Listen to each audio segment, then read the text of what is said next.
Quem foi Jonas? O profeta que tentou fugir de Deus, mas acabou engolido por um grande peixe e viveu para testemunhar o poder da misericórdia divina. A Bíblia registra a sua história em apenas 4 capítulos, mas cada detalhe é carregado de significado.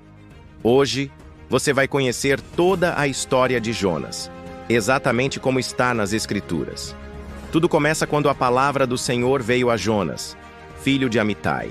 A ordem era clara: levanta-te, vai à grande cidade de Nínive e clama contra ela, porque a sua malícia subiu até mim.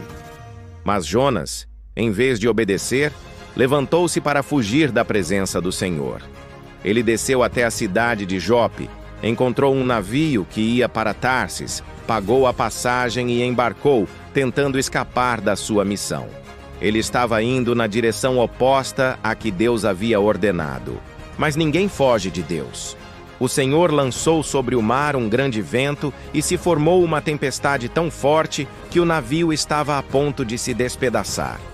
Os marinheiros, desesperados, clamavam cada um ao seu Deus e começaram a jogar a carga ao mar para aliviar o peso do barco. E onde estava Jonas? Dormindo profundamente no porão. O mestre do navio o encontrou e o acordou, dizendo para ele clamar ao seu Deus. Eles decidiram tirar a sorte para descobrir quem era o culpado por aquela calamidade, e a sorte caiu sobre Jonas. Quando o questionaram, ele confessou: "Sou hebreu e temo ao Senhor, o Deus do céu que fez o mar e a terra." Os marinheiros ficaram apavorados ao saber que ele estava fugindo de Deus. Eles perguntaram o que deveriam fazer para que o mar se acalmasse. A resposta de Jonas foi direta: "Lancem-me no mar, e o mar se aquietará, pois sei que por minha causa vos sobreveio esta grande tempestade." Os homens relutaram. Eles tentaram remar de volta para a terra, mas não conseguiram, porque a tempestade só piorava.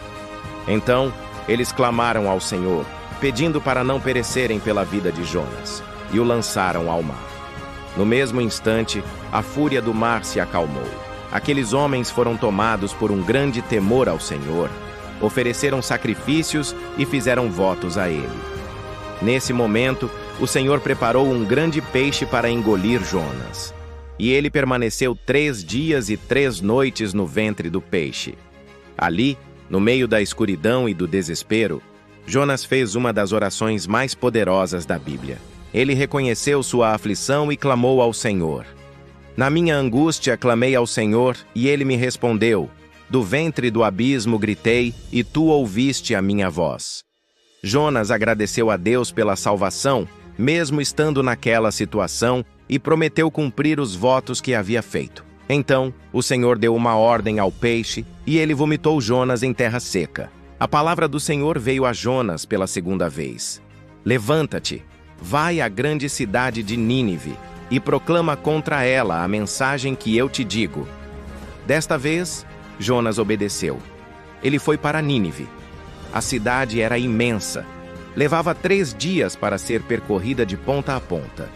Assim que entrou, Jonas começou a sua pregação com uma mensagem curta e direta: "Ainda 40 dias, e Nínive será subvertida." O que aconteceu em seguida foi extraordinário. O povo de Nínive acreditou em Deus. Eles proclamaram um jejum, e todos se vestiram de pano de saco, desde o mais importante até o mais humilde. A notícia chegou ao rei de Nínive, que se levantou do seu trono, tirou suas vestes reais, cobriu-se de pano de saco e sentou-se sobre cinzas. Ele publicou um decreto ordenando que todos, homens e até animais, jejuassem, clamassem a Deus com força e se convertessem de seus maus caminhos. Ele disse: "Quem sabe se Deus não se voltará e se arrependerá e se apartará do furor da sua ira, de sorte que não pereçamos." E Deus viu as obras deles, como se converteram do seu mau caminho. Vendo o arrependimento genuíno, Deus se compadeceu e não executou o juízo que havia anunciado. Ele poupou a cidade. Você pode pensar que a história termina aqui, com um final feliz. Mas a reação de Jonas revela a parte mais profunda da lição. Jonas ficou profundamente descontente e irado. ele orou ao Senhor, quase como uma reclamação.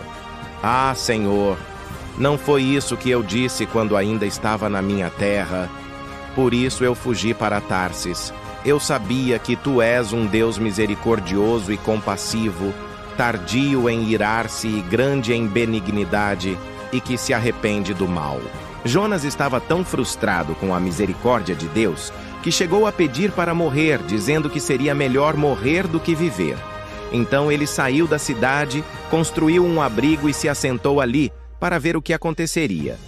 O Senhor, em sua sabedoria, fez crescer uma planta sobre a cabeça de Jonas para lhe dar sombra e aliviar seu desconforto, e Jonas ficou muito feliz com a planta. Mas na manhã seguinte, Deus enviou um verme que atacou a planta e ela secou. Logo depois, veio um vento oriental quente e o sol forte castigou a cabeça de Jonas. Ele desmaiou e, mais uma vez, desejou a morte.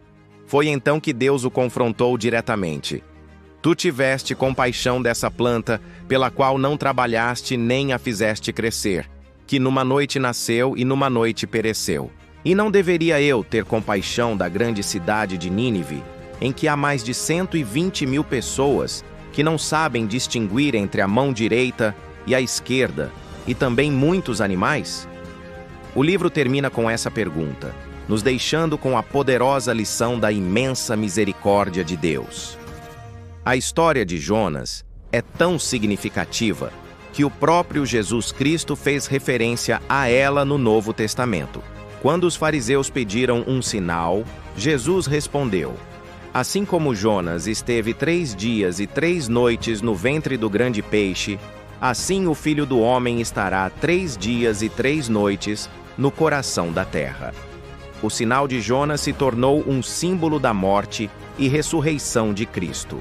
Jesus também disse que no dia do juízo, os homens de Nínive se levantariam contra aquela geração e a condenariam, porque eles se arrependeram com a pregação de Jonas, e ali estava alguém muito maior do que Jonas. Em resumo, a trajetória bíblica de Jonas nos mostra a realidade da nossa desobediência e teimosia, mas acima de tudo, a infinita compaixão de Deus. Jonas tentou fugir, mas não conseguiu escapar do propósito divino. Nínive, uma cidade inteira conhecida por sua maldade, se arrependeu com a pregação de um único homem. E no final, Deus revela que sua misericórdia vai muito além da nossa limitada noção de justiça.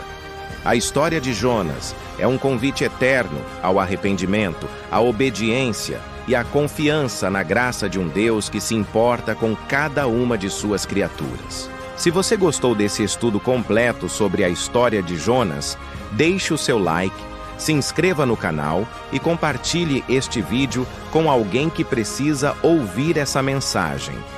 A Bíblia é cheia de histórias transformadoras como esta, e cada uma delas pode mudar a nossa forma de enxergar a vida. Fique com Deus e até o próximo vídeo.